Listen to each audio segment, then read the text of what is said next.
To our Captains of Industry presentation.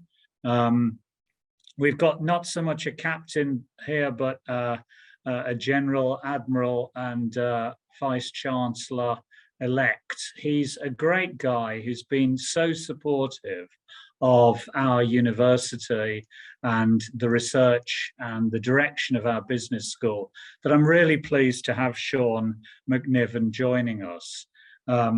He is the head of research of global product support at SAP SE, and he is going to give us some idea about the complexity and the nuance of the kind of tasks he deals with. He's the strategic architect for this very large software company, and he's particularly close to the area of customer support. He's an award winner, not least in that he did a very fine DBA, Doctor of Business Administration, here with us at GCU, but he's also won something called the Hasso Plattner Founders Award, which is basically an internal award for innovation for the work he's done within the company on digital augmentation. So you couldn't get a better guy to really talk about the crossover between behavioral science, IT, and the way industry's moving.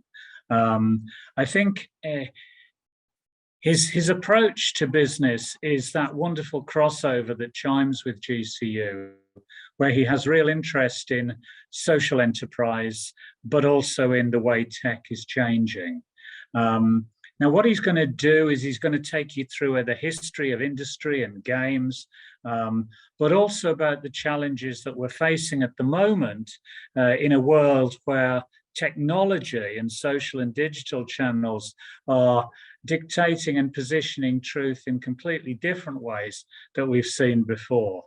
I think he's also going to talk a little bit about the kind of research he's undertaken, which has been award-winning, and he is an inspirational speaker, and I'm sure you're going to enjoy what Sean has to say. So thank you, first of all, from my side, Sean, for doing this. And I'll hand over to you and let you share your screen now. Thank you, John. I'm sure you were talking about someone else, but as there's no one else here, I'm going to have to assume that was me. So let me just share my screen. Here we go. Can you see that? Yes. Guided by guesswork. So this presentation is a combination of research and practice, which is kind of where I live as a researching practitioner. And also, as John mentioned, it has some implications for the way that we live and work, and may also be some crossovers to some of the things happening in the world today. But to begin with, I'll talk a little bit about myself, because apparently that's what a Captains of Industry talk needs. So here's the short agenda to begin with. Me and SAP. We're only human is section 2. Even scientists, ... Saved by science, SAP case study, and summary and Q&A. So without further ado, I'll get started. Me and SAP. I was born in New Zealand. Raised in Australia, if you can call it raised in Australia. Educated in the UK, predominantly then Scotland, Glasgow, Caledonian University, and I live and work in Germany. So that's kind of a short summary of me. There are some other countries that go along with that, but those are the main ones. I graduated in 2020 with my Doctor of Business Administration, as John mentioned. My topic was social influence and employee participation in enterprise social media. So really looking at how people use social media within the enterprise, though. So you've got your Twitter and all the rest, but also companies from around 2006 onwards began to employ social media within enterprises more and more. And I was at the vanguard of that kind of movement as well. And so having implemented several platforms at the time, I then decided to do my research and see how people were using it and where the influences were fundamentally different in the enterprise to those that did not influence as much. And the answer was they were. So my work today is head of research for SAP Global Product Support. So this is the organization that supports the millions of customers that SAP has. I've been with the company for around 17 years, and we have about 2,500 people in the support organization, so engineers that my work fundamentally supports. But I thought it'd be nice, because you may not know SAP. I mean, it's pretty well known in Germany and generally in Europe, but it's not necessarily the company that you deal with every day. So I have a little short promotional video for you to watch as well, to let SAP speak for itself.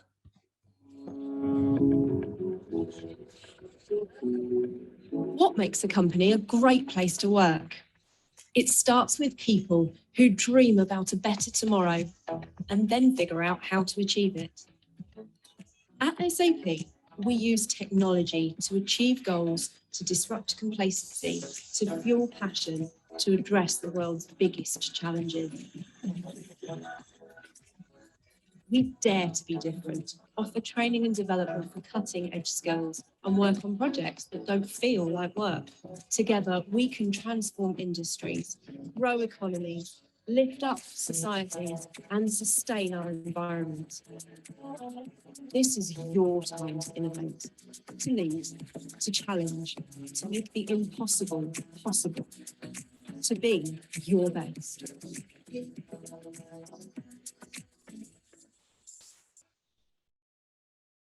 So there you go. There's lots of life at SAP videos, but that's a nice one. I think it gives a bit of a summary.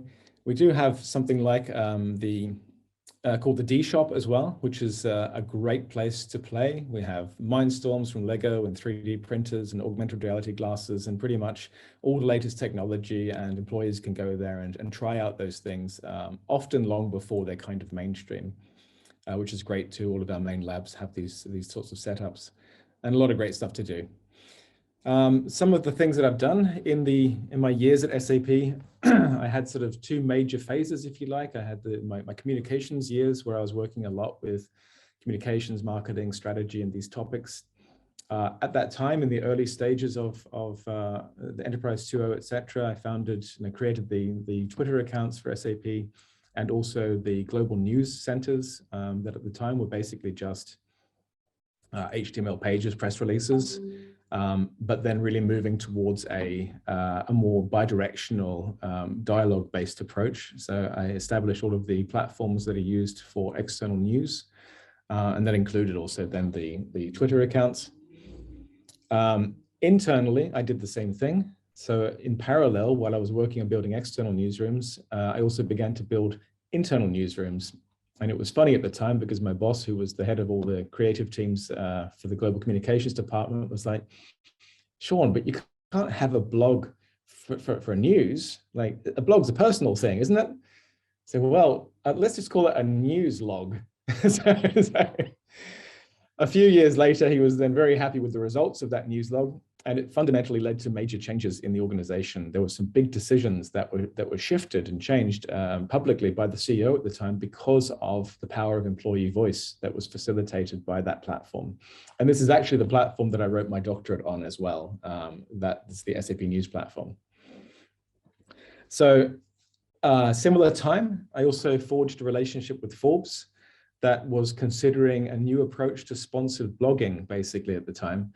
They had their typical advertisements and marketing deals, but they were thinking of this idea. It was Louis Dworkin at the time, who was the chief product officer, quite a polarizing figure, but quite brilliant at the same time.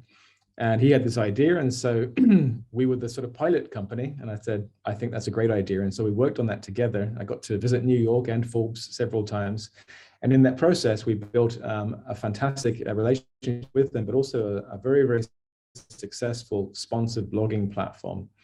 And we made sure that our content that was posted there was real thought leadership rather than sort of marketing. It's funny, because SAP's it was basically the hard sell. So it was quite a different approach. But an interesting platform now has over 314 million views, and it's still going strong. So that was a few things from the communication stage. There was also social media guidelines and many other things at the time. Since joining the support organization, those aspects, I have developed the strategy for the support organization, the vast majority of it. as a digital transformation strategy that looks at this combination of cybernetics, basically, the self-updating systems, and this concept of intelligent automation, which really is the idea of automating as much as can be automated and using the user interactions with the automated content to further improve the insights generated. And so you get this virtuous cycle, basically, that is kind of self-healing in a sense as well. So it gets better and better by itself, the intelligent systems. The platform that was mentioned as well, I think earlier, the integrated support environment is the one that I'm currently working on, that I've been the ideator and chief architect for. It's fundamentally that combination of the cybernetic aspects as well, but it's basically a smart browser, and we can augment every step of the employee's work life. So engineers have to solve customer problems, support engineers, and there are many data sources that they need to gather from, and all of that can be brought into a single platform. And this is where we can really start to use that. We also use behavioral science, nudging, and choice architecture to try to minimize the effort of the employee, and by way thereof, minimize the effort of customers who have to work with SAP. So that's brilliant. And then there's the long name, the Hasso Plattner Founders Award that we won for another project that I was working on and did the research for. That's a case study for this talk, so I won't go into that in too much detail. But that was also a nice little bonus to win that award. This is some of the things, some of the skills and knowledge I've acquired in my 17 years at SAP, and also, of course, my time at GCU researching as well. The combination of research and practice is extremely powerful. And if you are, I find being a researching practitioner is absolutely the best of the best. You're not stuck at a university dealing with the internal politics of trying to get money for your projects.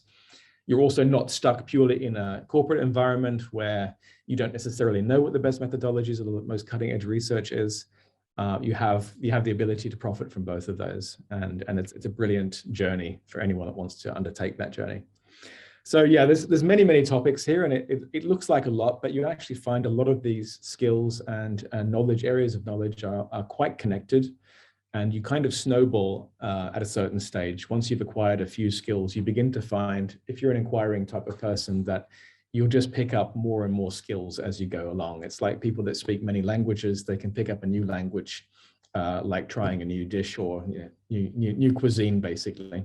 It's very much the same with these sorts of skills. There's a great deal of, they're very complementary. So that leads to the second section of this talk, which is that we're only human. I'm going to give you a little bit of time in this talk because there's two quiz questions really, just for you to answer for yourself in your own mind, and then a brief explanation of how to interpret the results to those questions. So we'll start off with a very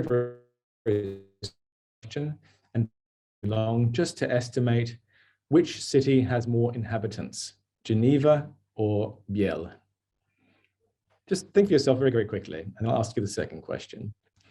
So keep a note of that. The second one here, Steve is very shy and withdrawn, invariably helpful, but with very little interest in people or in the world of reality. A meek and tidy soul, he has a need for order and structure and a passion for detail. Is Steve more likely to be a librarian or a farmer? So just answer that question for yourself, and then I will proceed to answer. So question one, Geneva is clearly the city that has the most inhabitants of the two cities. This is an interesting example of what we call a recognition heuristic or a familiarity heuristic. It's a tool that we can use to make better decisions with low levels of cognitive effort. There are many examples of this, but things like city sizes, the importance of sporting events, the importance of topics in the public domain, for example, gender setting, etc. The things that people tend to be talking about a lot or that you've heard of are also more likely to be things that are being talked about more, or cities that are larger, or sporting events that are more important or renowned. Everyone's heard of the Nobel Prize, but there may be many other prizes you haven't heard of, and the reason for that is because of its size and its importance. The interesting thing is that these techniques here, that this particular heuristic often outperforms machine learning methods, various regression techniques, and classification techniques. It's a very, very powerful and simple tool that can help us in our lives. So this is a heuristic. The second question is interesting because it's a fallacy in that sense. It's called the base rate fallacy.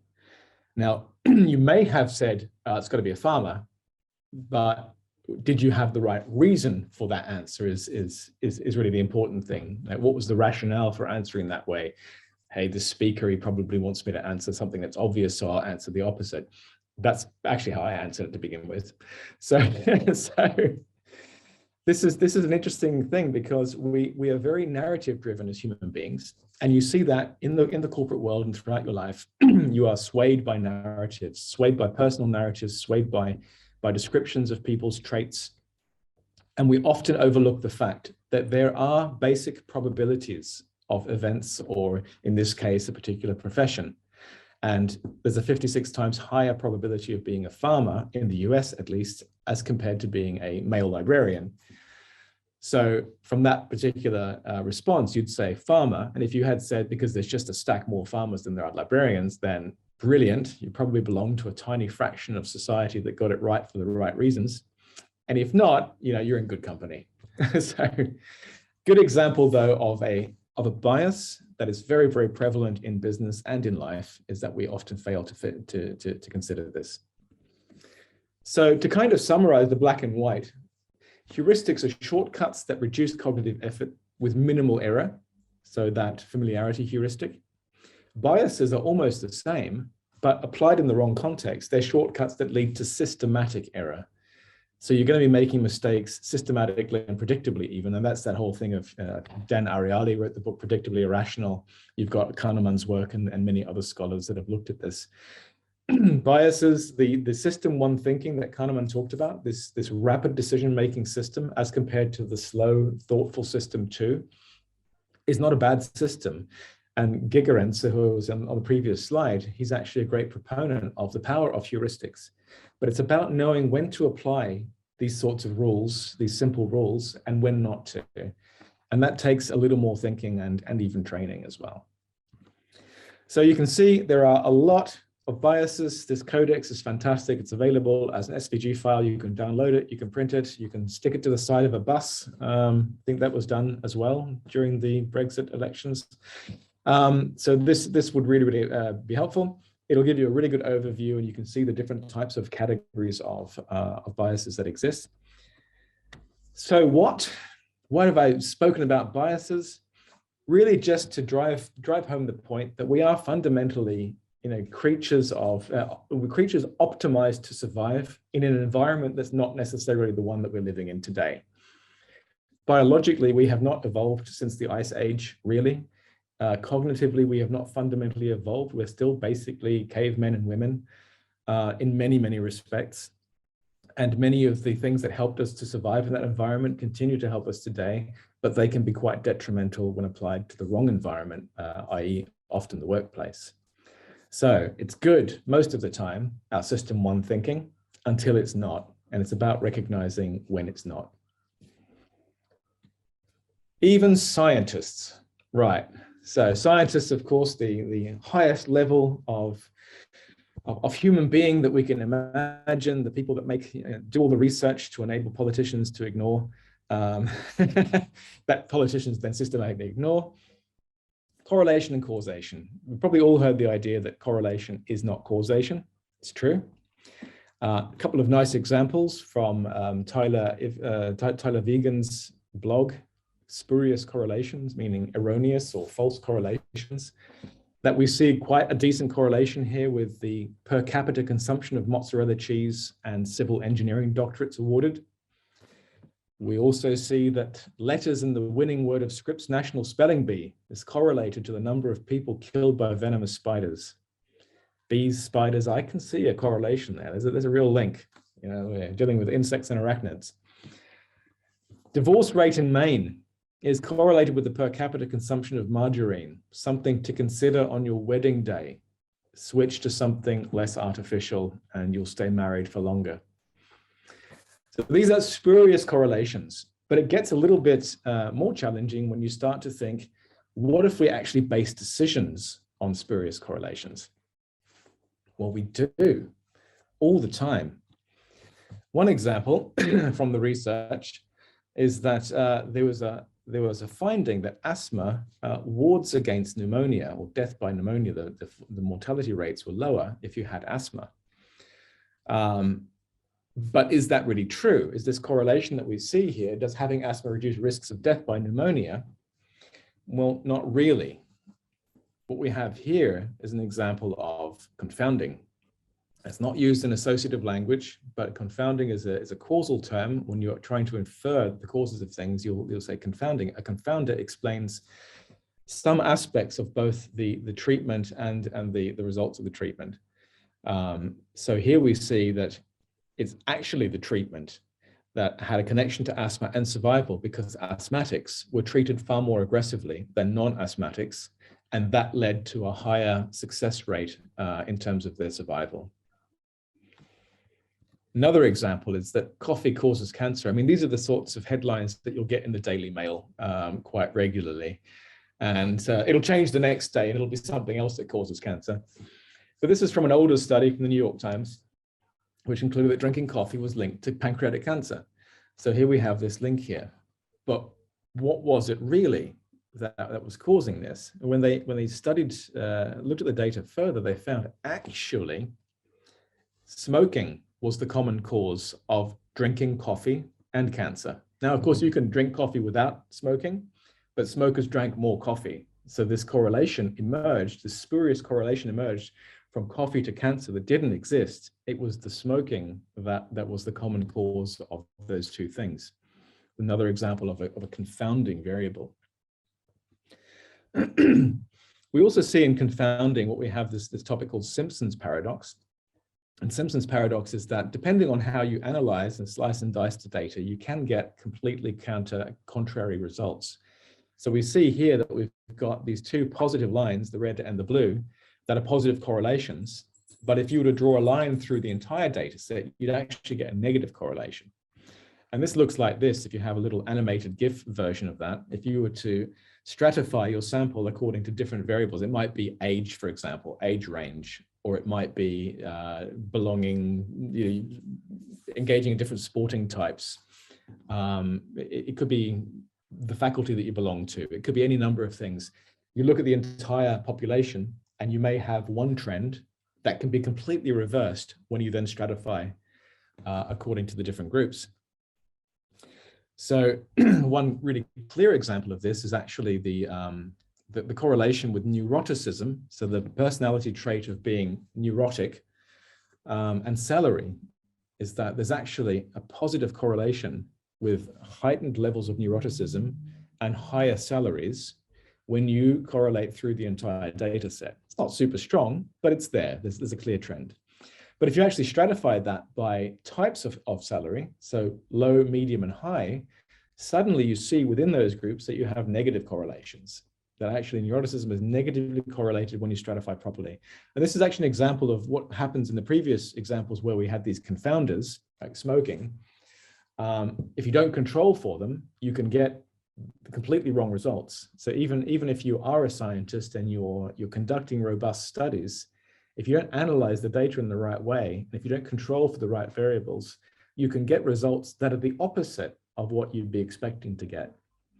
And that gets even more challenging when you start to look at the idea of what's called collider bias, which is a really strange and counterintuitive type of bias that I only learned of recently when I attended a summer school in epidemiology and causal inference, which was fascinating in Leeds, highly recommended.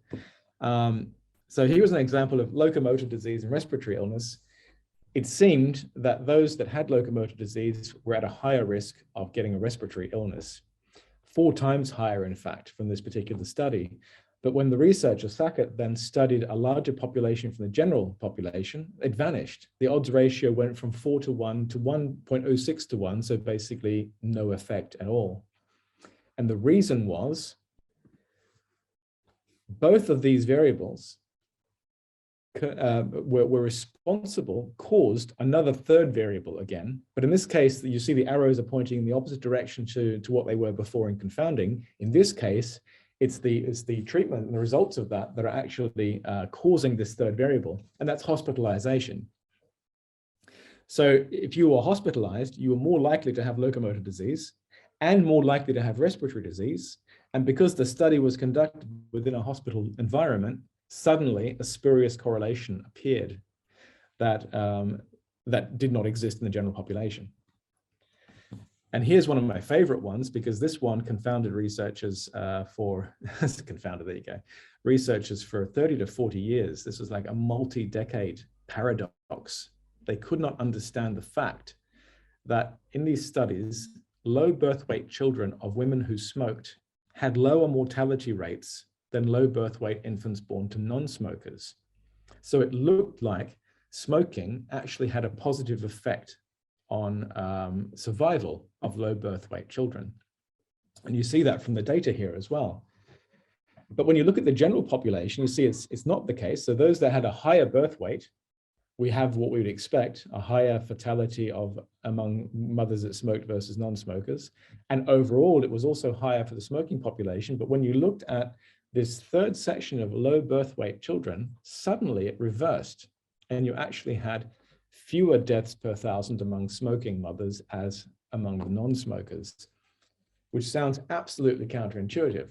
But again, because they were conditioning on the smoking group, it created this bias, this collider bias, because smoking as a cause of low birth weight was actually less detrimental than other non-smoking based causes of low birth weight, like birth defects and various other problems.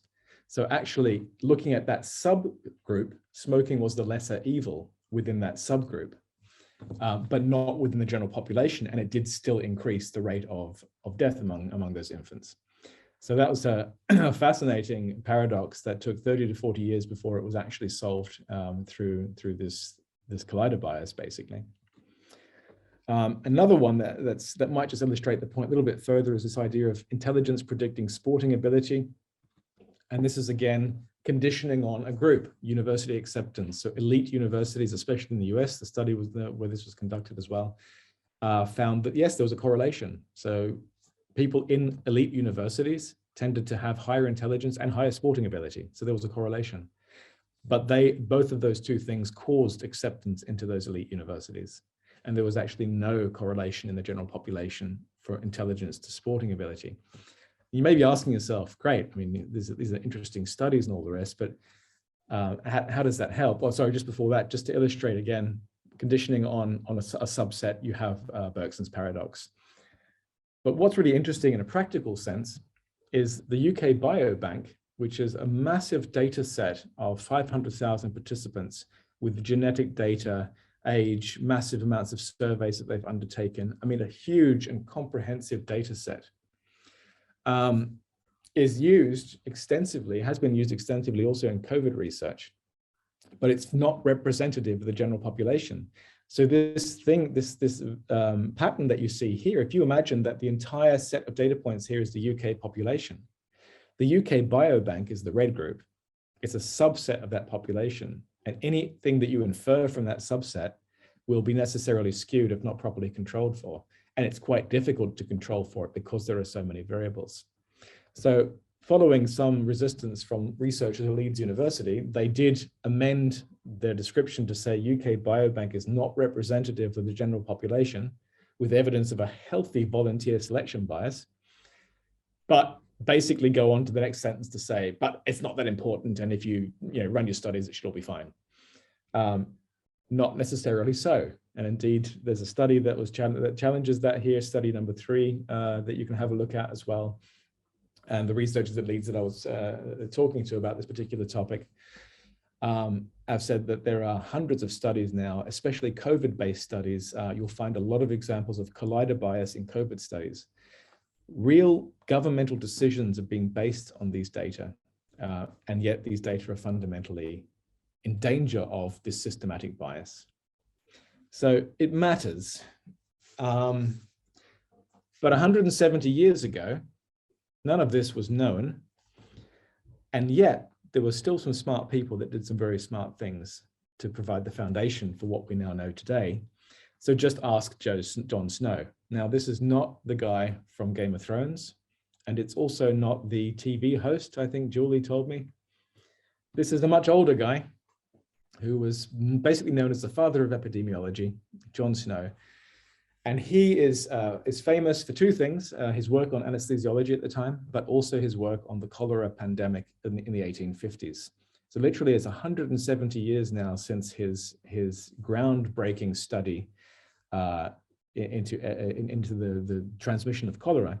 At the time, people believed that it was transmitted through the air, but he had the theory that it was transmitted by some sort of evil creatures living in the water. And to do that, he ran a couple of studies, but the one that's most interesting is this tale of two water companies, because what we have here is effectively a randomized control trial conducted later with observational data that was so incredibly robust and powerful that today, 170 years later, it's still regarded as the absolute gold standard that has never since been replicated at this scale in the entire discipline of epidemiology. So maybe he was just lucky, but he had some incredible data at the time. And what you see here are two water companies basically that were basically drawing their water from different areas of the Thames at the time. And the Thames, for anyone that's seen it, even today, doesn't look like the sort of river that you'd want to draw your drinking water from. 170 years ago, that was even truer. You often got a lot more than you bargained for when you took a cup of water from the Thames. But the two companies were drawing water from different stages, like different locations in the Thames. One of them was drawing water from quite close to the city, and so it had a lot of additional vitamins and minerals, so to say. The other company was drawing it from further upstream, which was a little bit more rural. So you had really two different sources of water, one that was heavily contaminated and one that was less contaminated. But the way that the water companies distributed water through London was completely crisscrossed and randomized. And you'll see here that there was a difference in deaths per thousand, that the one with the higher, with the more contaminated, 71 deaths per thousand, and the other had, what was it, 5 deaths per thousand. So there's a really, really substantial difference. And Jon Snow described it very, very clearly. I won't read the entire thing, but basically each water company supplies both rich and poor, large houses and small, and there's no difference in the condition or occupation of the persons receiving water, et cetera, et cetera. So basically what he's describing is a perfect randomized control trial, but not only is it that, it was double blinded because neither the subjects nor the researcher knew who was getting which treatment.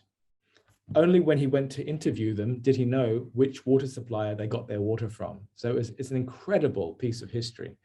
And you can actually see the water pump as well in Broad Street. It's got a different name now.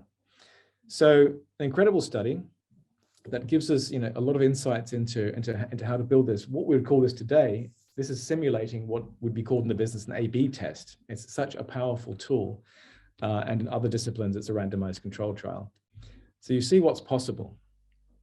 So why all of this stuff about correlation and causation, all the rest?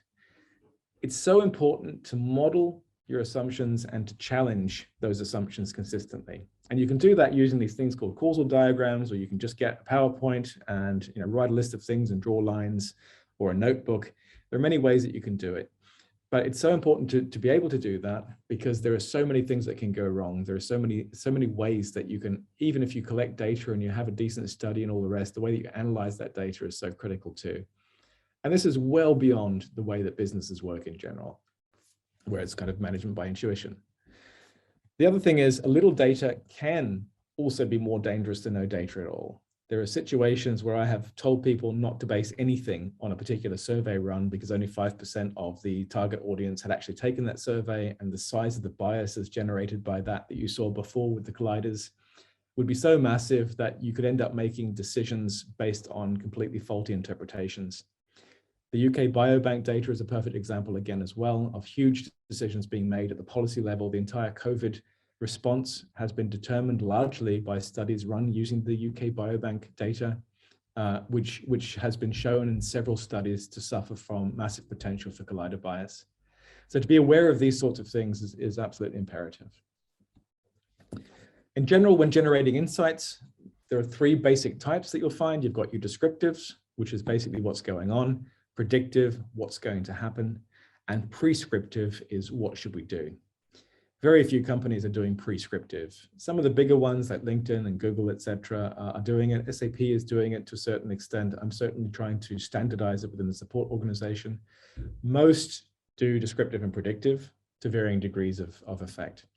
But it's good to know that there is this kind of hierarchy of types of insight generation. So section 4, Saved by Science. It's going to start off with my colleague, Jonathan, talking about the product, the tool that we built that won the award mentioned before. And then I'll talk a little bit about the research I did that helped it to win that award. And then basically it's over to you. So not long now. The support assistant is really about connecting customers with solutions. So when customers need to raise an incident, the support assistant is there to guide them through the process of logging an incident, to offer solutions that already exist. And when those don't resolve the issue, then we actually package up the information the customer has provided and direct them to the right support engineer at the right time. So in that sense, it's all about helping a customer resolve an issue as quickly and efficiently as we can, giving them the best experience possible.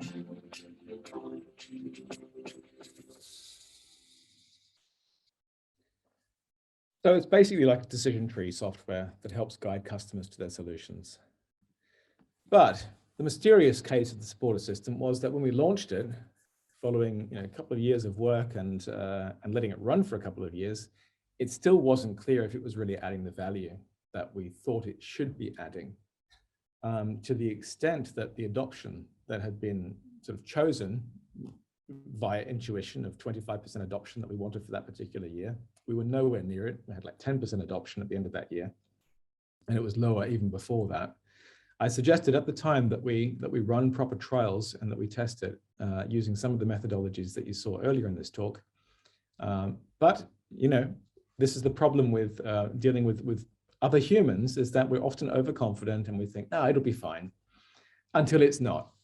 So at the end of that year, it was not clear if it was adding value, and there was a willingness to engage in research. Sometimes you need a crisis to help move things along in the right direction. Sometimes you really don't need a crisis. But in this case, it was a crisis worth having. So what we did was we chose a meaningful metric. We're looking at conversion. The fewer people log a ticket, the better, because that's the higher cost alternative. If people can solve their problems themselves, they're generally happier. I mean, if you have a problem with your mobile device, you typically will Google and you'll find a forum that has a step-by-step solution. You'll solve it and you're happy. You don't want to have to contact Samsung or Apple to solve your problem, because that's going to take you days and it's the worst case scenario. We try to do the same as well, automate as much as possible, but it's not always possible. So conversion is a good metric to look at. The next thing was to generate a hypothesis. Why were some people using the tool and some people not using the tool? What were the effect sizes of using the tool versus not using it? And so the simple hypothesis was that customers using the support assistant will have lower conversion rates than those using the incident form, which is the standard form to log a ticket. And here we have our little causal diagram here. But of course, I had to think about what are potential confounders. One confounder, of course, is that customers vary, products vary, levels of expertise vary, skills. There are so many things that vary that we do not have data about to control for, because there's a lot of data protection around customer data. So the best thing that we could do was to simply randomize. And that's what we did next. We took a random sample of customers and we gave them the support assistant, and the other half of the customers had to use the standard form. And that was it. That was all we could really do at that time. But that ensured, by randomizing it, that those two groups were like comparing the same person with two different conditions. So a condition of using the tool versus not using the tool. And that's what you try to do with an A/B test in general. Is we're trying to, we can't take two versions of the same person and run them in a parallel universe, which would be the ideal situation. So we try and simulate that with this randomization. what we found was that those using the tool actually logged 26% fewer tickets when they were using the support assistant. So a major difference during this particular time. I did not expect those results to be retained once you move to a pragmatic environment of everyday life, because there are learning effects and various other things, but it was a large effect. This was not like, 52 to 48 or something. This was a large difference. And later on, through measuring and tracking, you see here's some of the data from our observational data. R is the ratio, so that's the conversion rate differences. N was the number of cases, and A was the adoption rate in general. So during the intervention, we had our conversion was almost halved from what it was previously. This is not all of the products that we ran. So we ran a couple of cohorts of different products, and we made our statements within those cohorts. So I didn't say, we can now make this live for everyone and make it mandatory, but rather, at least within the 10 products we tested now, this was the effect. We ran a second cohort and did the same thing. So these 10, 14% and 16 and 14% adoption are not across the entire product. Later on, we then made it default following this study, and our adoption basically doubled, and it has since increased even further. Though the conversion levels are not as high as they were for the trial, etc., they have remained consistent and are consistently better for using the tool. And all of this data is basically what helped us to win the Hasso Plattner Founders Award. So by taking a product that was almost about to be binned, basically, to turning it into an award-winning application, this was done with the help of a simple A/B test and a little bit of research and a little bit of tenacity when dealing with peers and executives. It's a good mix. Hi, Sean, just a couple more minutes if you want to get some questions in. Yep, I'm basically done now. So the right data can go a long way, and intuition is not a methodology. That's what I want to really say with this, with that little section. And basically now our summary and Q&A. To begin with, if you're interested at causal diagrams, there is a free tool that's available on the web called Daggerty, and you can go and build these directed acyclic graphs. If you want to learn about causal inference, the basics of it and how you can apply it in the workplace or in life in general, there's some excellent books on the subject. There's also a great free course from Data Camp where you can learn about it using R or other technologies. There are many simple blogs around that as well that give you a good summary. It can be transformational when you start to think about these things and apply them to your lives. So Q&A, model your assumptions and beliefs, test those models, evaluate and update those assumptions and beliefs, and basically repeat ad infinitum. And that's my talk. So over to questions. Thank you so much, Sean. That was fascinating to get those insights into the world of data-driven research, and learned so much from it. They say scientists often say that the data is the data, but how you've clearly shown that interpretation of the data is so much more nuanced than that. So we have got a number of questions that have been posed in advance of this talk. If anybody else wants to ask anything, please pop your questions in the chat or put your hand up. And so we'll start by going to one of the pre-submitted questions. And we've got one from Kat Divers. I believe she's here and might want to switch on her mic and ask the question herself. Hi there, Kat. Hello. Hi, Sean. That was an epic talk. I wasn't sure what exactly it was going to be about, but the research piece of it was so fascinating. And I think, one of the key things that I've been looking into is around differences in life expectancies. And when you were talking about different variables, and I think that just aligns so much with different determinants of health and people's surroundings and situations that they find themselves in.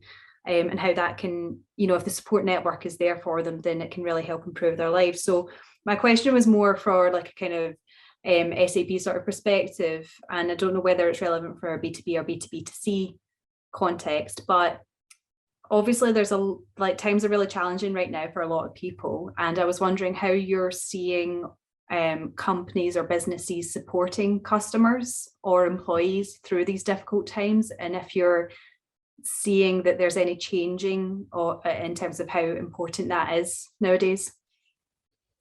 I mean, COVID has definitely been a game changer in many respects. I mean, from an SAP perspective, SAP created the first track and trace application to be used. It was used in Germany, but it was available everywhere as well.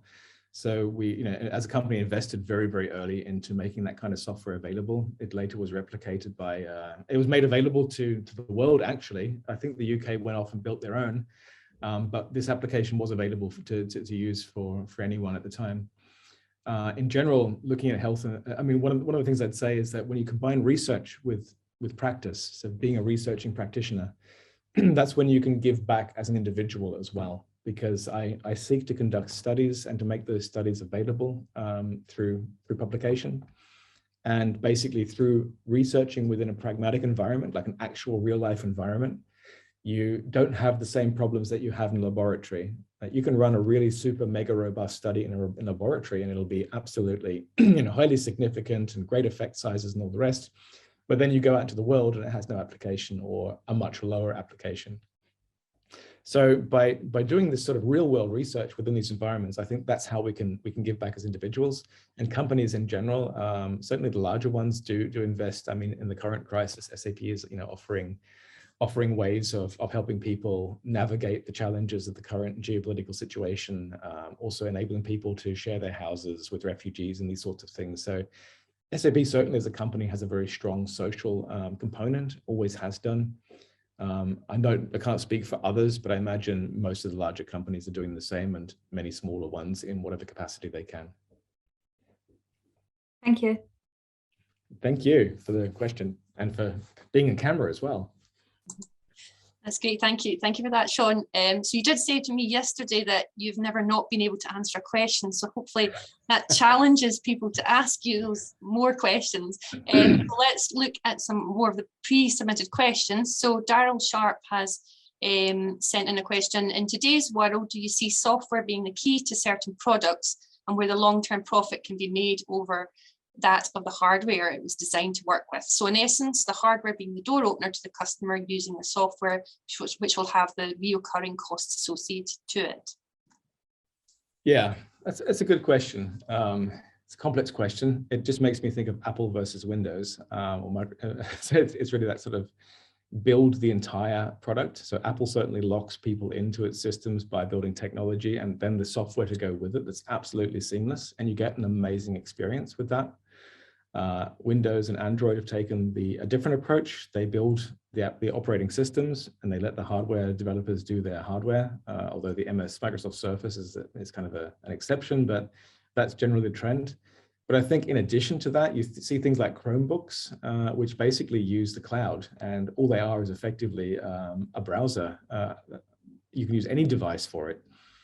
Most of the computation now, even though we have amazing devices like iPhones with M1 chips and all the rest, the computation that's happening in the cloud with graphical processor units and all the rest, like for AI machine learning, requires massive resources sometimes.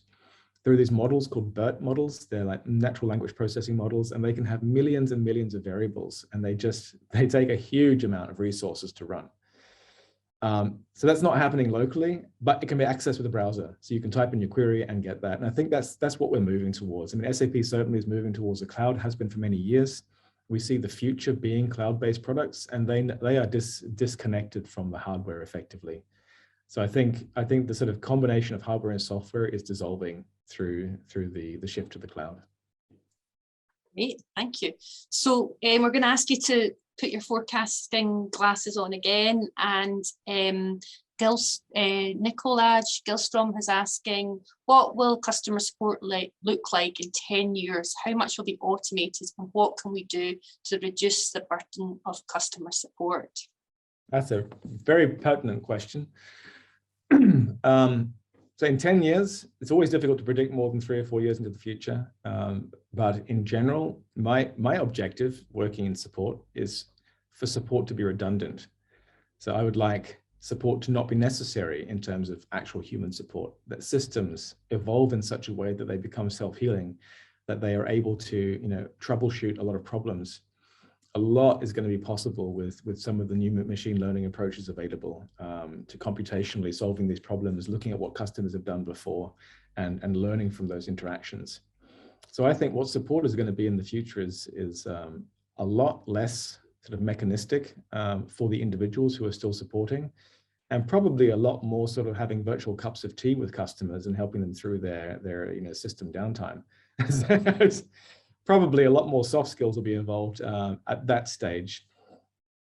But a lot of it's already happening. There are a lot of automated processes. You have what's called RPA, which is robotic process automation. And robotic process automation is kind of it's like macros. If you know macros in your Windows environment, like you have an Outlook macro or an PowerPoint macro. And a macro is just a set of steps that you can code yourself very simply. And you run that macro. It may be, copy and paste 100 times or create, go and print this in this particular format, change these settings. So you have this kind of sort of command-based approach. And RPA is basically an extended, more powerful version of what we know as macros today. So that's one element of intelligent automation. The other element is that you look at how people use those macros, use those robotic process automated tasks, those insights that are generated, and then you use that to further update and improve to a level that is highly personalized as well. So what you want to see there is that everyone is different in terms of how they deal with stress or how they work with software. Eye tracking studies can show a lot, for example, but the one thing you want to see is that ultimately we're all individuals, even if Monty Python disagrees. And fundamentally, the software should start to learn how to work with us rather than us having to work with the software. And I think that's where we're going to be in the next 5 to 10 years. Amazing. So many smart solutions coming ahead. That's exciting. I can see Professor John Lennon has some burning questions there, and I also Taryn Deep's got a question as well, but I'll pass you to you, John. Okay, I'll be quick. Thanks, Sean. In 1948, Albert Kinsey produced a book called Sexual Behavior in the Human Male. If you don't know it, colleagues, it's worth a look. Now, I'm not going to dwell on the spurious and sensationalist claims that were in this book, but it is a very good example, and often I use it with students to show the problem with creating findings on the basis of biased data, convenience sampling, unreliable source material, etc. However, what that triggered in my thinking was that you mentioned the Mail Online, who also are quite good at reporting spurious and sensationalist materials, and those confounding and spurious links do seem to correlate with high levels of reading and sales of their newspaper. And I wonder if you could explain that, because it would seem that the more spurious and sensationalist and unreliable the data is, the more likely the readers are to turn to the Mail Online, which is the most read online newspaper.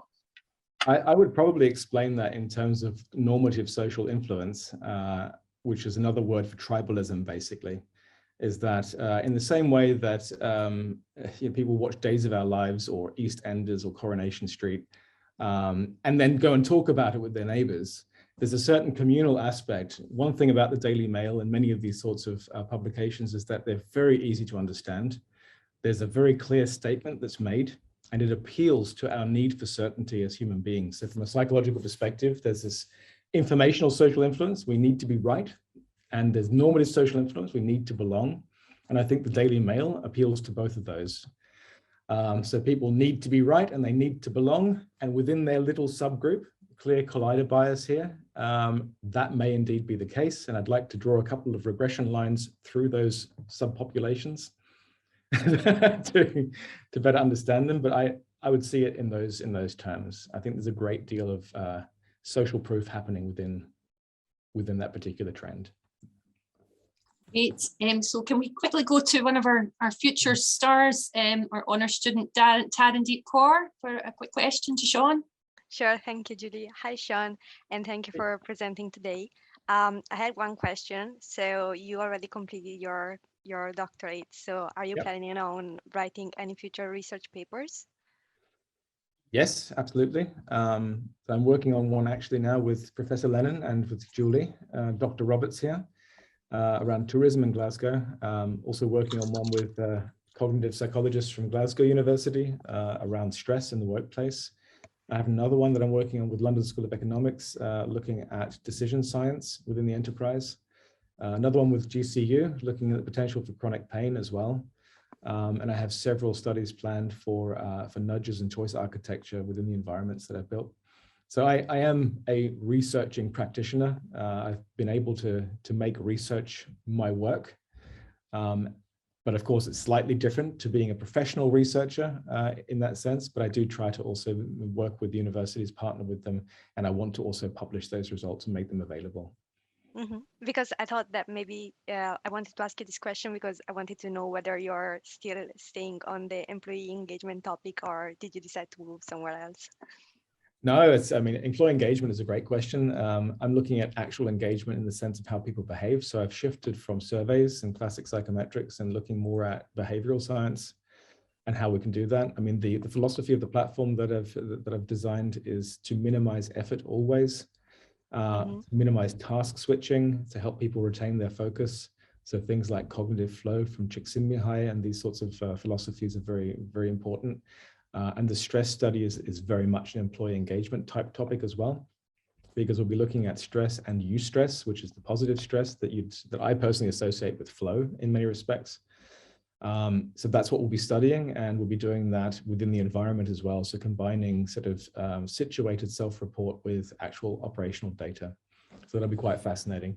So it's very much an engagement-based study or a well-being study in the workplace, which is definitely going to be highly correlated to engagement. All right, thank you. Thank you. So I think I'm going to need to pass back to John Lennon. I'm sorry, I see there's one more question. Sean does have his email address in the link there. I can be quick though, if it's a quick question. Okay. Jayashree, do you want to speak? You're taking over there. Sure. So I'm an alumnus from GCU and currently I'm doing a PhD from Northumbria in Newcastle. So my question is, I'm thinking of a startup actually, basis my project, which is related to counterfeiting of luxury brands. And the topic of my startup is how blockchain technology and artificial intelligence can be used to prevent counterfeiting, especially for luxury brands. So my question was, do you think SAP as a software company can be used in this from any angle? I'm not very aware. So my question is that. There's probably many angles that it could be used from. We have blockchain department and machine learning departments and all the rest. It's a question of whether that's what's needed for your particular business though. A large technology company is going to have resources, but there is an opportunity called SAP.io, SAP.io, which looks to be like an incubator for early stage startups. So if you type in SAP.io, you should find it. And there you have the opportunity to pitch your idea and then get support from SAP as well. So many large companies have these kind of sort of incubators, but that could be a good option because you are looking at a highly technological approach to solving a problem. So that's what I would recommend. I will do that. Thank you so much. Yeah. No worries. Great. So now passing back to Professor John Lennon to do a closer to the event today. Thank you. So just to say, on behalf of everyone here at Caledonian and all of those listening, thanks very much, Sean. It was a real tour de force. Statistics with a human face. I think your backdrop looks like something from the Matrix. I don't know if that was intentional, but it looks the part. Yeah. But I really do think that was really helpful, and it's great to start to see those concrete examples where we can start to question data and look seriously at methodology, which is an area that many struggle with, not just students, but staff too. So really, thanks for all your help to date, and thanks for your presentation today, which I'm sure students will pore over in the future. Really appreciate it. Thanks a lot for the opportunity as well. It's an honor to be a captain of industry. Okay. Cheers, Sean.